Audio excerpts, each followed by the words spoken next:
Fungsi penis itu ada dua. Yang pertama itu untuk saluran urin dan yang kedua itu untuk menyalurkan sperma saat proses reproduksi.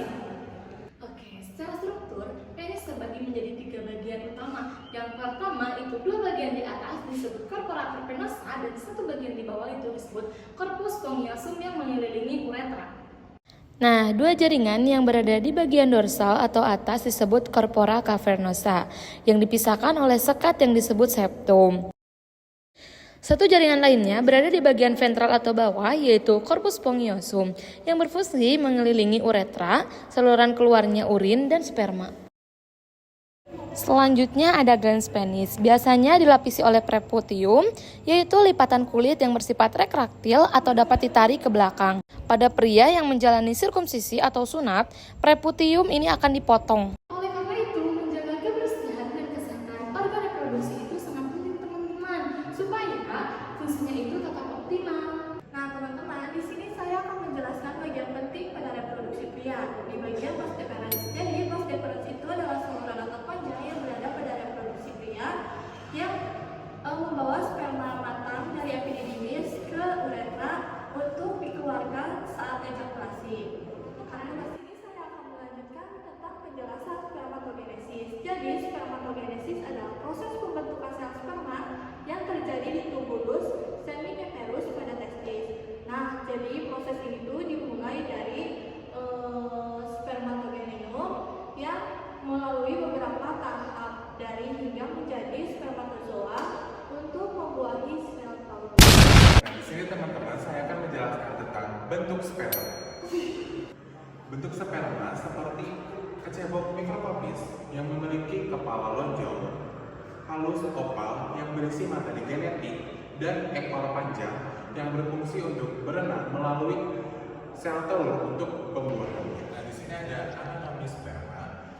Yang pertama, kepala berisi DNA pria serta enzim yang menembus sel telur. Yang kedua, bagian tengah mengandung mitokondria yang menghasilkan energi yang menggerakkan ekor. Yang ketiga, ekor atau plagium berfungsi seperti baling-baling untuk menembus sperma dengan sel telur. Bagian kepala sperma adalah struktur opal yang berisi materi genetik atau DNA kromosom dan ditutupi oleh tudung khusus bernama akrosom yang berfungsi membentuk sperma menembus lapisan terluar sel telur saat pembuahan, memastikan materi genetiknya dapat bergabung dengan sel telur untuk membentuk embrio baru. Nah, bagian tengah adalah sperma midplace atau leher, adalah struktur penghubung antara kepala dan ekor yang kaya akan mitokondria, berfungsi sebagai pembangkit tenaga dengan menghasilkan energi ATP untuk menggerakkan ekor plagel agar sperma bisa berenang menuju sel telur. Nah, ekor sperma atau plagel adalah bagian terpanjang dari sel sperma yang berfungsi sebagai alat gerak utama berbentuk seperti cambuk yang bergelombang untuk mendorong sperma berenang cepat menuju sel telur atau ovum di saluran reproduksi manusia dengan energi dari mitokondria di bagian tengah. Baik, selanjutnya saya akan menjelaskan organ reproduksi pria internal. Yang pertama bagian testis. Skrotum adalah kantung kulit yang membungkus dan melindungi testis. Fungsinya menjaga suhu testis tetap lebih rendah dari suhu tubuh agar produksi sperma berjalan optimal. Yang kedua, tunika vaginalis.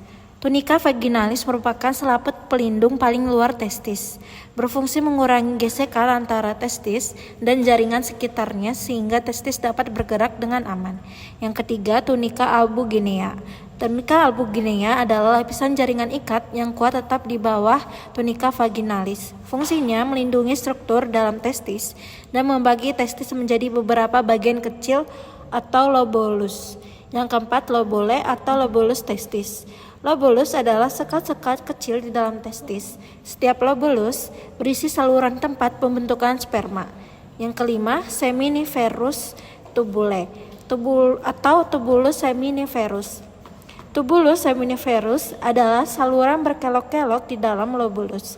Disinilah spermatogenesis terjadi, yaitu proses pembentukan sperma dari sel germinal. Yang keenam, rete testis. Rete testis adalah jaringan saluran kecil yang menghubungkan tubulus seminiferus dengan epididymis. Fungsinya mengumpulkan dan menyalurkan sperma yang telah terbentuk. Yang ketujuh, epididymis. Epididymis adalah saluran panjang yang menempel di belakang testis yang berfungsi sebagai tempat pematangan dan penyimpanan sperma sebelum dikeluarkan saat ejakulasi. Yang ke-8, vas deferens. Vas deferens adalah saluran yang membawa sperma dari epididymis menuju uretra, berperan penting dalam proses ejakulasi. Yang ke-9, spermatic cord atau tali spermatika. Spermatic cord adalah struktur yang berisi vas deferens, pembuluh darah, saraf, dan pembuluh limfa. Fungsinya menyokong testis serta menyalurkan darah dan sperma. Testis adalah sepanjang kelenjar reproduksi pria yang berbentuk oval dan berada di dalam skrotum dan merupakan organ utama pria yang berfungsi sebagai penghasil sperma. Yang kedua, struktur anatomi testis. Testis dilapisi oleh beberapa lapisan, yaitu yang pertama tunica vaginalis, yang kedua tunica albuginea, yang ketiga lobulus testis. Lalu di dalam testis terdapat yang pertama tubulus seminiferus yang sebagai tempat terjadinya proses spermatogenesis. Yang kedua, sel toli berfungsi sebagai pemberi nutrisi, perlindungan, dan dukungan bagi sel sperma yang berkembang. Yang ketiga, sel Leydig interstitial yang terletak dalam lobus seminiferus berfungsi sebagai menghasilkan hormon testosteron. Yang ketiga, fungsi testis. Pada bagian A, spermatogenesis, yaitu proses pembentukan sperma yang terjadi di tubulus seminiferus melalui beberapa tahap, yaitu yang pertama spermatogonium, yang kedua spermatosit primer, yang ketiga spermatosit sekunder, yang keempat spermatid, yang kelima spermatozoa. Proses ini dikendalikan oleh hormon, yaitu FSH sebagai merangsang sel Sertoli dan LH sebagai merangsang sel Leydig yang menghasilkan testosteron. Produksi hormon testosteron berperan dalam perkembangan alat kelamin pria, pembentukan ciri kelamin sekunder, libido dan fungsi seksual, dan produksi sperma. Suhu dan regulasi testis membutuhkan suhu 34-35 derajat lebih rendah dari suhu tubuh normal. Lalu, jika suhu terlalu tinggi, produksi sperma dapat terganggu. Selanjutnya, saya jelaskan organ reproduksi pria internal bagian epididymis. Pengertian epididymis adalah saluran yang panjang berkelok-kelok yang menempel di bagian posterior atau belakang testis. Epididymis berperan penting dalam pematangan dan penyimpanan sperma. Selanjutnya, struktur anatomi epididymis. Epididymis dibagi menjadi 3 bagian, yaitu kaput atau sebagai kepala. Yang kedua, korpus sebagai badan. Yang ketiga, cauda sebagai ekor. Selanjutnya fungsi epididymis. Yang pertama, pematangan sperma. Di epididymis sperma mengalami perubahan bentuk dan struktur, lalu memperoleh kemampuan bergerak atau motilitas, lalu menjadi mampu membuahi ovum. Yang kedua, penyimpanan sperma. Sperma disimpan terutama di bagian cauda epididymis hingga ejakulasi. Yang ketiga, transport sperma. Saat ejakulasi, kontraksi otot polos epididymis mendorong sperma ke vas deferens.